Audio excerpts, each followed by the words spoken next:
À 6h45, Europe 1 vous répond. Thomas Soto. Des morts côté israélien, des morts côté palestinien. L'engrenage infernal a repris, notamment autour de Jérusalem et en Cisjordanie. Bonjour Frédéric Ancel. Bonjour. Vous êtes maître de conférence à Sciences Po Paris et auteur des petites leçons de diplomatie qui viennent de paraître aux éditions Autrement. Pourquoi d'un coup, là, ça recraque? Quel a été l'élément déclencheur? Je vais peut-être vous étonner, mais il n'y a pas d'élément déclencheur particulier.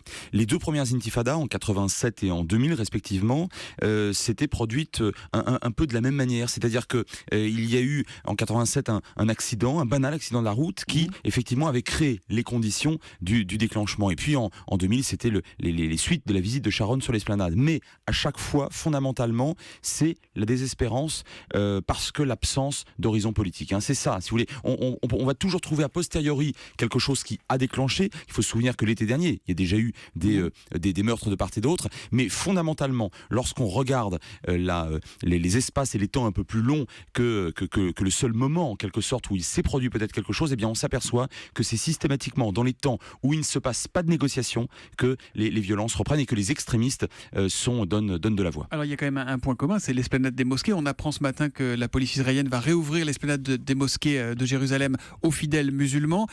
Les juifs israéliens, les colons, veulent vraiment mettre la main sur l'esplanade des mosquées?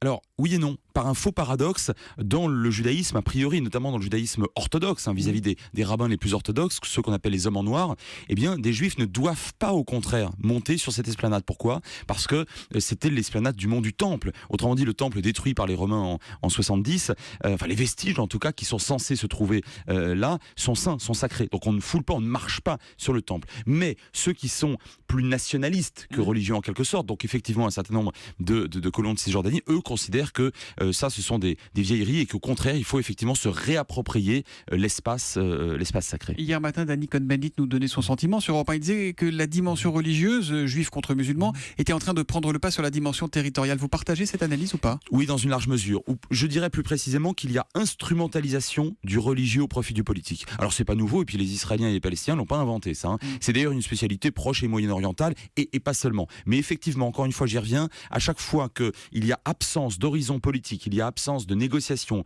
il y a absence de présence américaine notamment, pour exercer des pressions plus ou moins amicales. La région, l'idée de négociation, de traité de paix. Barack Obama, il ne sait même pas où ça se trouve, Israël et... Surtout, vous confondez avec Bush fils, peut-être lui, il ne savait vraiment pas où ça se trouvait. Obama, il sait, mais Obama, il sait, il a tenté d'ailleurs de faire il a fait des efforts avec notamment le processus de paix de John Kerry l'an dernier, mais ça s'est arrêté, et puis Obama, il est démonétisé. Dans un an, il est plus président, et donc aujourd'hui, il est en train effectivement de se retirer relativement de la région. Frédéric Ancel, vous avez prononcé le mot instrumentalisation, mais alors qui tire les ficelles? Qui a intérêt aujourd'hui à ce que le conflit reparte dans les deux camps?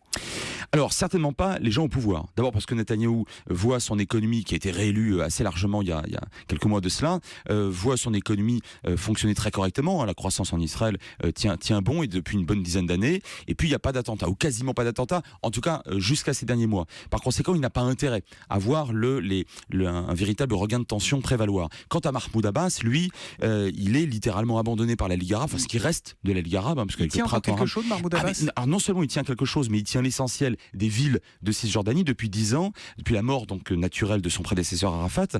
Et Mahmoud Abbas, on le disait, extrêmement faible et très peu prestigieux, voilà 10 ans de ça, mais ça fait 10 ans qu'il tient. Sauf que Mahmoud Abbas, lui, qui a toujours, en quelque sorte, j'allais dire, respecté le cahier des charges, il a toujours rejeté le recours à la violence, il est coincé entre un gouvernement israélien qui ne fait pas d'efforts pour revenir sur les rails du processus de paix, et de l'autre côté un Hamas et des extrémistes qui ne veulent absolument pas la paix avec Israël, évidemment. Gaza. Mais quand l'armée israélienne détruit des maisons de Palestiniens présentés comme des terroristes, est-ce que c'est dissuasif?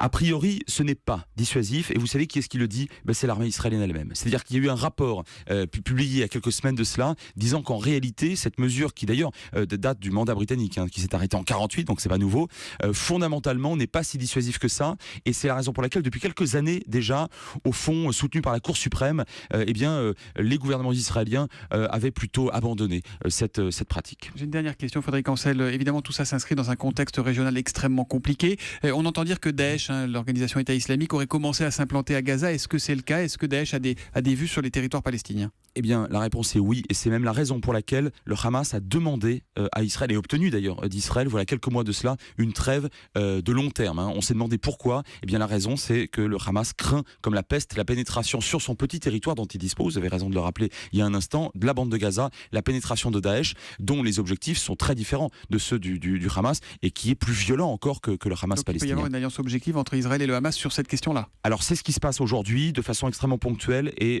très précisément face à ce danger commun. Merci Frédéric Ancel d'être venu en direct sur Europe 1 ce matin. Je rappelle que vous avez publié un atlas géopolitique d'Israël aux éditions Autrement, et je renvoie aussi sur votre dernier ouvrage, donc Petite leçon de diplomatie, chez le même éditeur. Merci, bonne Merci journée. à vous.